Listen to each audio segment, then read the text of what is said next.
sanado ka hor ceelkan waa la isku layn jiray biyo la'aan awgeed xooluhuna waxay oon la dul hogan jireen muddo 3 bili ah sida ay sheegeen dad waayo jooga ceelkan aynu hadda dul joogno dushiisa taaganahay tilmaanta aynu ugu siinayna waxa weeye waa kii tuureed oo taariikhda hore oo la isku layn jiray oo biyo yaroodka ahaa oo loo dhici jiray toddobaadada iyo ka badanba sida daraadeed ay kalifi jiray in geela laftigiisu isagoo ooman lagala noqdo markii qaybta markuu bil joogo oo la aado ayl iyo sonayaasha waxaan soo joogay 3 habeen oo isxiga ari ooman baan ku xiriyay 3 habeen waxaan dhowrayay ariya iga horeeyay oo intaas iyo in ka badan iyaguna meesha oon ugu xiraysnaa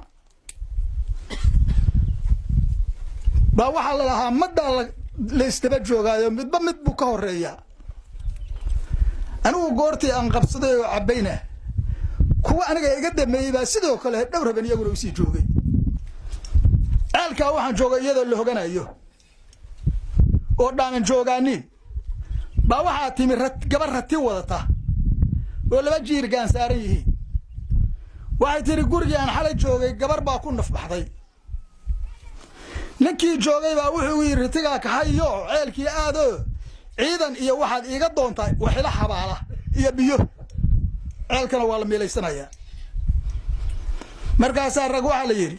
waratiga kan waxa uu yaalla horta bal isaga 2 jiir gaan iyo isaga inuu wax siino nin baa hadlay wuxuu wallahi baan anigu meeladeeda uga bixinay balse maanta meel kasto aad xarxartid biyo ayaa ka soo burqanaya oo waa laga baxay baahidii loo qabay biyo yaroodka dadkii dunyadu dalaal ayay uga cabaan ceelashan oo ku yaal tuulada tuur oo hoos tagta degmada ayl ee gobolka nugaal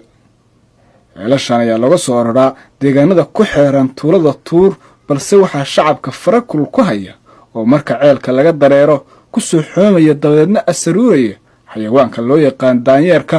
oo ah duurjoog hadba meesha qar kale ka quwaxaysta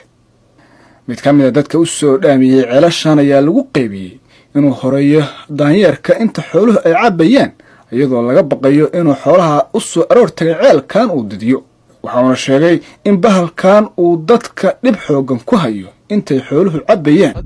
tan waxa fidmo ku hayo hawl ku haya bahal loo daanyeer bahalkaas oo wasakhayo oo jeermis u geysta saxarna ku daadiya marka bahalkaas waxa loo baahan in laga daboolo eraas oo baamo looga sameeyo laga xafido haddana waa kan gaashan ka muuqdo halkan waa kan hadda marmarayo waa kaas ceel ku jaakariya markii waxay saa qofku ugu wareego buucal kharayo oo federinayo hadda waa kan ka baxay dhirta iyo gabiga ka baxaya saasuna bahalku weerar wadanka ugu haya haddana ceelku rumanaya xagga ceelka waxa sadin ku yahay hadda waa daayirki waa soo rabaa inuu weeraro ceelka nabadoon cabdullaahi ow axmed ayaa tilmaamay in ceelashan loo baahan yahay in lagu xiro bam si looga badbaado cudur ka dhasha biyahan maadaama dadka iyo daanyeerku ay hal goob ka cabaan waagi hore meeshan waxay ahaan jiray ceel yar oo halkaas oo hadii la ku rooyahay maalintii ari tireeba ka cabi jiray iyo dhowrtii oo dhaana meel halkana dhalina daanyeerka iyo adigu ari baa ka cabi jiray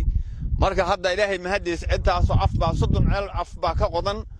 dhibaatada u weyn hadda waxay haysataa daanyeerka iyo bahalaha baa galahane maantii goortii xooluhu ka tagaaneen in maaragtay waxa loo baahan yahay meesha wax laga qabto ceelasha la daboolo bam la wada saaro ceelashana si fiican loo qodo oo mataqaan meesha ceelku weynaa wali lama gaarin waxa ka waa dad wax gacan ku qodo oo hadii la ku rooyahay marka hadii ama riig la keen lahaa ama qalab fiican la keen lahaa oo dad la keen lahaa waxaan biyo badan baa la gaari lahaa hadda waxa la cabaa wax yar weeye tuulada tuur oo hoos tagtay degmada ayl ee gobolka nugaal ayaa ah tuulo dhawaan la asaasay haatan si xawli ah u koraysa sida ay sheegeen dadka deegaanka waxaana ka fog halka ay ku yaalaan ceelasha iyadoo biyaha tuurta tuulada lagu soo dhaamiyo